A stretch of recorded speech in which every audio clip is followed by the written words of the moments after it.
Hello and welcome to my new video. Today we are going to draw a goat mascot logo. So let's open up our sketching app and activate Symmetry tool on top. This tool is useful when you're drawing a face from up front, so you don't have to draw each side separately. First I'm going to draw two big horns on each side, then add these lines in a place where horns are bending. Next I want to draw ears and fill these ear sockets with black color. Now I will start making a basic shape of the head by drawing simple lines until I get the shape of the head that I'm satisfied with. I will also draw a big beard on this goat to give it a more unique look. I'm going to zoom in a little bit so I can draw eyes, but keep in mind that this part of the process is pretty rough. And that's because I want to experiment with different shapes before I make a final sketch.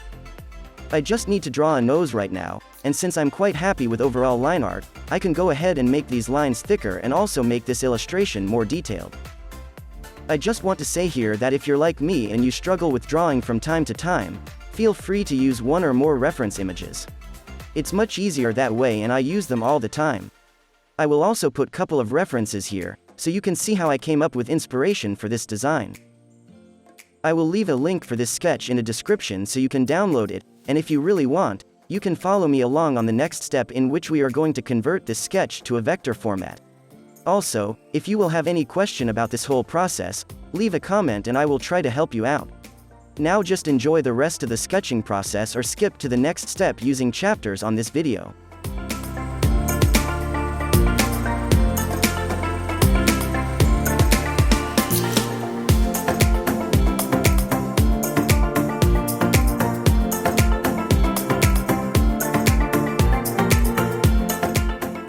Sketch is finished and now I will open it in Adobe Illustrator.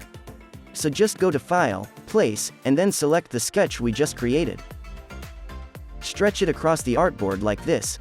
Then pull a guideline from the side and place it in the middle of the sketch just like I did here. Make sure that you place it right in the center of the sketch image, and then we are going to reduce the opacity of this sketch by double-clicking on this layer and selecting Template option. Then I will reduce the opacity to around 25%. Let's create a new layer now that will be used for outline, and rename it to keep the things organized. Now just go to this color tab and first select default fill and stroke. Then remove the fill because we only need stroke for now. We are all set, so now just select the pen tool or click the letter P on your keyboard and start tracing the sketch. The goal here is to make the lines as close as possible to the original sketch. Then just repeat this same process for all the lines that you see. This part seems kind of boring because it is, that's why I'm only going to show you few cut scenes so you get the idea how this works. I traced the outside part of the sketch, so now it's time to do the same for the inside part. Good thing about this tracing method is that I can always go back and adjust these lines if I want. If you know a better method for tracing the sketch, let me know down in the comments. Also, if you liked this video so far, feel free to leave a like, so we can spread this video to more people. Now just enjoy this wonderful music until we get to the next step, or skip right away using chapters.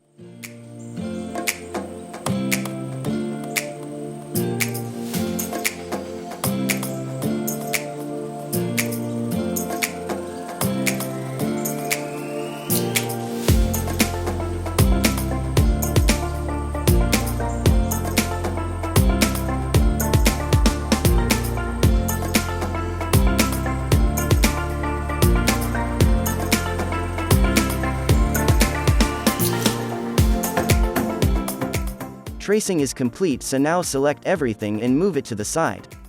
Then convert it from stroke to fill, and select Shape Builder tool to remove the inside objects like I'm doing here. Just hold Alt key and click on all of the objects you want to remove. I will zoom in a little bit so I can see what I'm doing, but you can see that this is very easy and simple. Now we just have to make it a bit smaller, then click and drag to the left side while holding Alt key to duplicate it. Then go right-click, transform, and reflect it vertically. And we can now drag these parts together, but make sure there is no gap between them. Now you can select everything and merge these two parts together using Unite option in Pathfinder. Outline is done, so now we can delete the layer with Sketch because we don't need it anymore, and also create a new one for a color of this goat. Rename it so you keep the layers more organized, and make sure to put this layer under the outline because color needs to be visible only in these inside parts. Now we need to create a new object. As you can see, I created this circle and now I need to give it some color. I think this darker shade of brown that I picked looks pretty good. So now we need to select both the outline and this colored object, then using Shape Builder tool, left-click on this outside part while holding Alt key to delete it. With all this still selected, go to Color tab and choose a new color for other parts of the illustration. Then just left-click on parts that you want to paint in that specific color. I chose this light shade of gray for horns, and now I will pick another color for the eyes. I think this orange will look good enough for now, but maybe I change it later. This looks really good already, and now I will create a new layer for shadows. As always, I will rename the layer, and now I need to find a darker color that will be used as a shadow. After finding the right shade of the color, just pick the pen tool again or click the letter P on your keyboard, and we can start adding shadows. First I'm going to add shadows around this nose area, and the whole point of shading is to give this artwork more depth. You will notice that I'm only making shadows on one side, and that's because I will reflect it to the other side later on, like I did with the outline.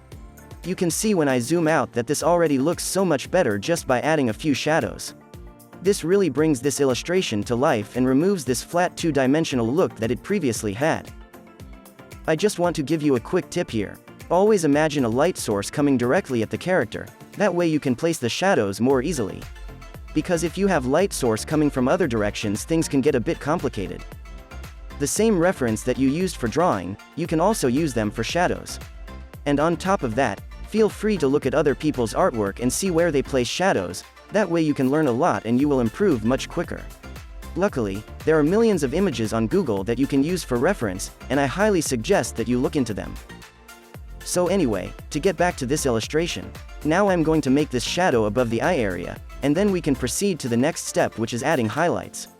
And highlights, which are basically lighter shade of the base color, are placed in the areas that are most exposed to the light source. I often just use simple circular object because they work pretty well as a highlight. And good thing about them is that you can then duplicate them on other areas that you also want to highlight. Now we need to pick a darker shade of gray color so we can also add some shadows to the horns. And by the way, this is the final point of this video and we're almost done, so this is the right time for you to leave a comment and tell me what you think about this artwork. You can also ask me any question or leave a suggestion for my next video. Also make sure to click the like button, especially if you watched all the way to this point in the video.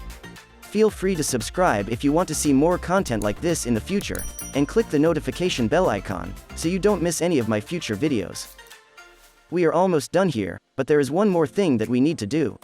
So just select all the shadows we just made, then drag them to the left side while holding Alt key, then go right-click, transform and reflect to flip it horizontally. Then just move all these shadows back in place, make sure there is no gap between them. And there you go, we are finally done here. I really hope that you enjoyed this video, and maybe even learned something new today. Feel free to check out other videos on my channel, and until the next time, stay creative.